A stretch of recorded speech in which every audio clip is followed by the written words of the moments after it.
je vous retrouve à Parapsy, une fois de plus.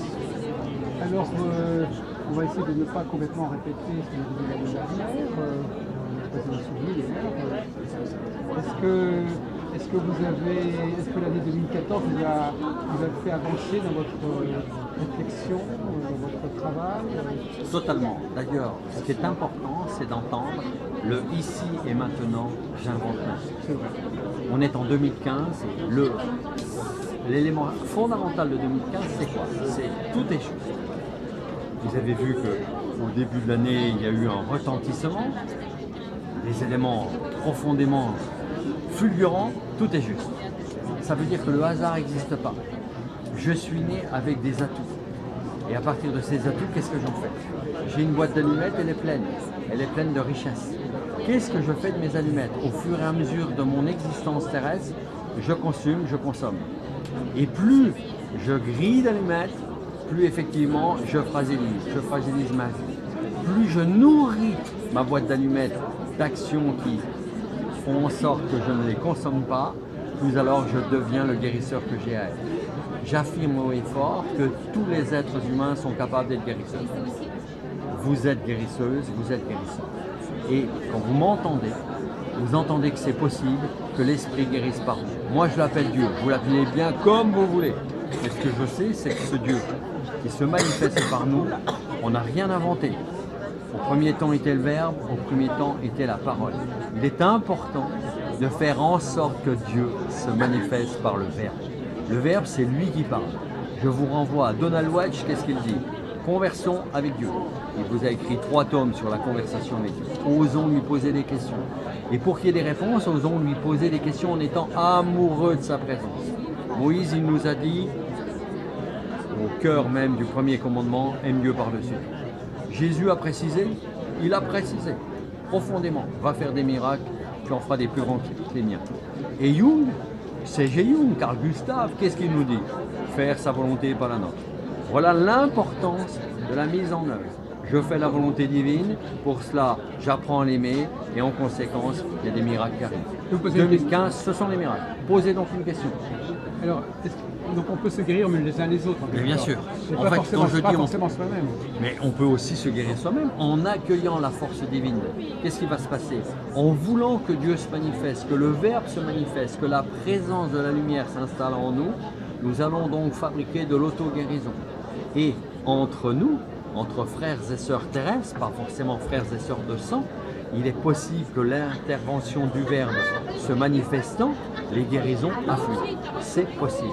À nous d'être vivants, à nous d'en avoir envie, à nous de nous motiver pour qu'effectivement la présence divine devienne cet enjeu amoureux.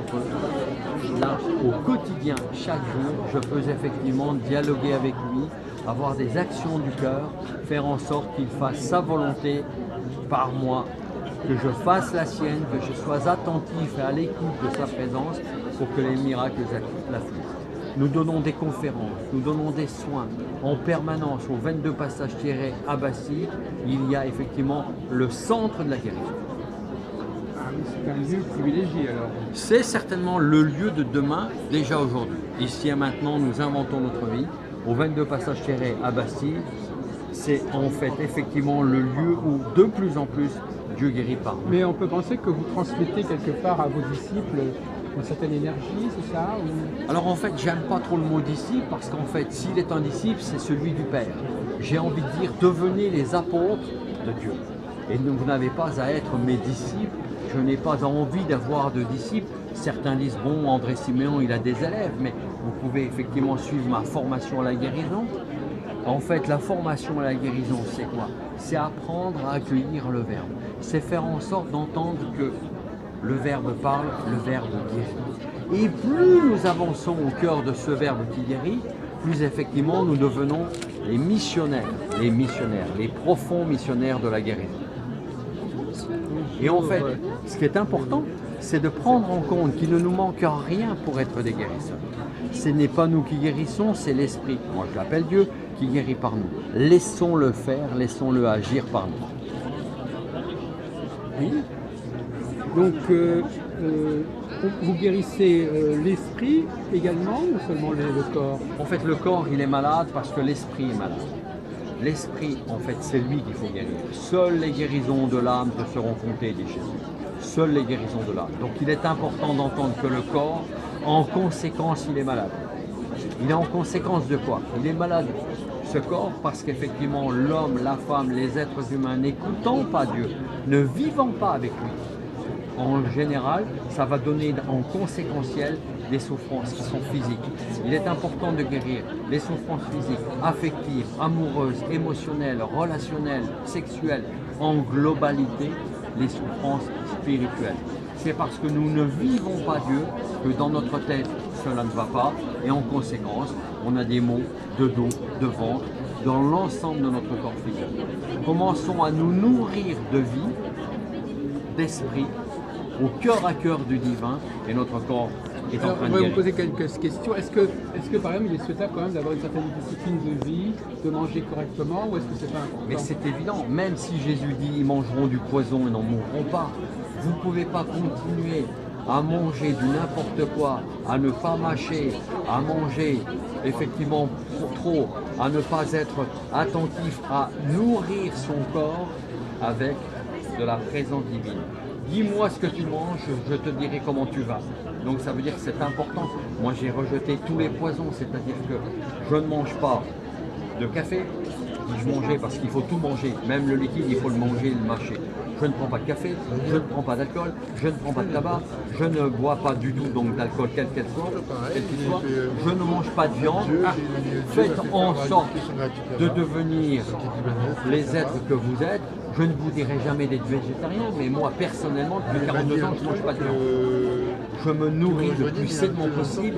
Évidemment, vaut mieux manger une carotte qui ne soit pas bio, mais qui quelque part a été cueillie aujourd'hui, une carotte bio qui a été cueillie il y a 3 semaines et il n'y a plus rien dedans. Évidemment, l'idéal c'est de manger une carotte qui a été arrachée ce matin et qu'on mange aujourd'hui. Mais si cette carotte, vous la mangez avec de la guerre en vous, eh ben, vous fabriquez aussi de la guerre. Donc il faut manger sain, esprit sain, corps sain. Manger sain, en mangeant sain, en se nourrissant sain au niveau de l'esprit, forcément, vous attirez à vous la lumière, la guérison, l'harmonie du corps. Donc on ne peut pas imaginer que notre pensée serait juste et qu'on se vautre sur le repas qu'on mange avec les gargantuas que nous pourrions être. Il faut apprendre à manger sain. Les Unzas, c'est une population qui est au bas du Tibet. Qu'est-ce qu'ils disent? La frugalité, c'est le premier de leur commandement. La première règle du jeu, c'est de manger pas autant que nous mangeons nous. Nous gavons bien souvent. Eh bien, les Unzas, ils mangent peu. Ils sont en pleine forme, ils vivent plus de 120 ans et à 120 ans ils sont encore capables de prendre des bûches de bois sur leur épaule et ne pas être comme nous à 120 ans rabattus. Vous êtes naturopathe quelque part alors? Non, moi je ne suis pas naturopathe, mais j'ai plein d'amis naturopathes parce que Marc Chesson, qui est l'inventeur de la naturopathie en France, parce que la naturopathie, je suis persuadé que les Grecs, les Romains l'avaient déjà installée. Je vous renvoie à Georgia Knapp, bien avant Marc Chesson, il avait déjà fondé le sens même, alors qu'il était biologiste, il avait déjà fondé la naturopathie. Mais on ne peut pas ne pas être avec une notion de naturopathie assez poussée si effectivement on veut rencontrer la vie, le divin, l'esprit et l'énergie. Donc oui à la naturopathie, oui au bain de siège, oui au lavement, oui à je mange beaucoup plus cru que cuit, non à la cuisine cuite avec des micro-ondes à rejeter évidemment, non à la cuisine qui n'est pas hypotoxique, c'est-à-dire avec des cuissons qui ne sont pas à 90, alors encore moins à 180 degrés. Oui, en fait aussi à la cuisine logique, à la nourriture logique. Si vous mangez des protéines et que vous mettez des hydrates de carbone, bien souvent ça ne va pas faire l'affaire. Mangez des protéines avec des légumes, mangez des hydrates de carbone avec des légumes Mais n'associez pas du poisson avec du riz, n'associez pas des frites avec des steaks. D'ailleurs, moi je mange ni de steak ni de frites.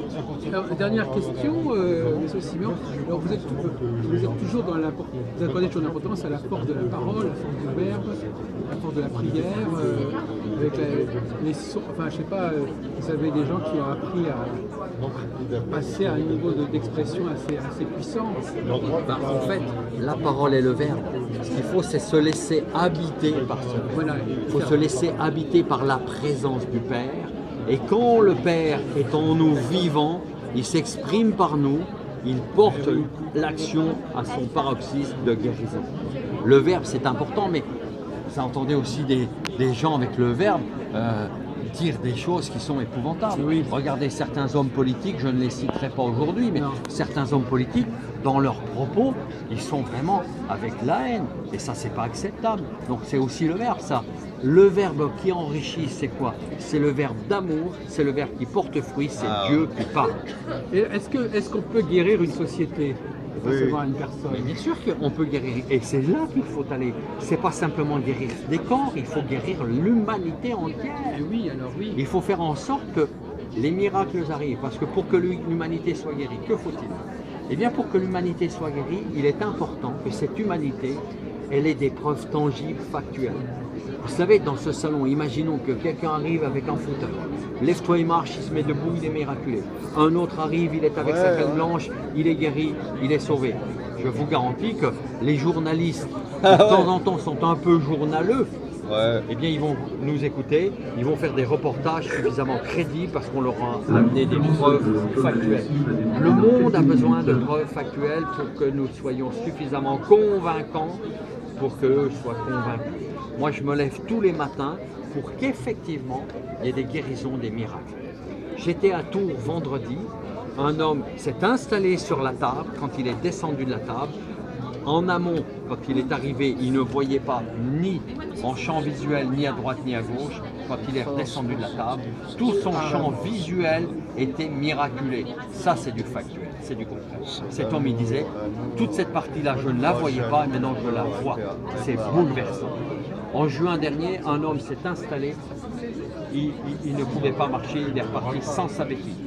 En même juin dernier, c'est-à-dire le 9 juin dernier, le lundi de Pentecôte, une femme est arrivée, elle était non-voyante avec sa canne. Elle est repartie avec « je vois ». Ça, c'est concret, je vois. Elle n'a plus besoin de sa canne. Elle est guérie, ça s'appelle un miracle. Tout le monde n'arrive pas à faire ça quand même. Mais c'est Dieu qui fait. Oui, mais vous êtes capable de le faire. Cette charmante demoiselle est capable de le faire. Monsieur est capable de le faire. Lui aussi, Monsieur, même lui. on est capable, puisque Mais c'est pas je nous le fais qui guérissons, d'ailleurs. c'est Dieu qui guérit par nous. Justement, je le fais. Moi, j'aime les forces de lumière et d'amour. Et il faut se manifester en force de vie qui Ah ben oui. Dieu guérit par nous. Tiens, le Merlin, chanteur de révélation. J'ai On reconnaît libéré. par sa voix. Ah oui, Allez, Cluzet, il a Cluzet. doublé Cluzet, j'en Bon, suis on sûr. te filme là, c'est Ouais. bien. C'est Ben, bien. voilà, positif. Depuis Numéro 200, de tarot et il y de a Marseille. plein d'événements depuis que Berlin, je l'ai libéré. Voilà, parce que j'y crois. Je l'ai libéré justement de la méchante Fémilucide qui l'a emprisonné dans ses pouvoirs d'amour et de magie. D'accord. Voilà. Je crois qu'on en a assez dit là. Vous allez faire un peu un montage.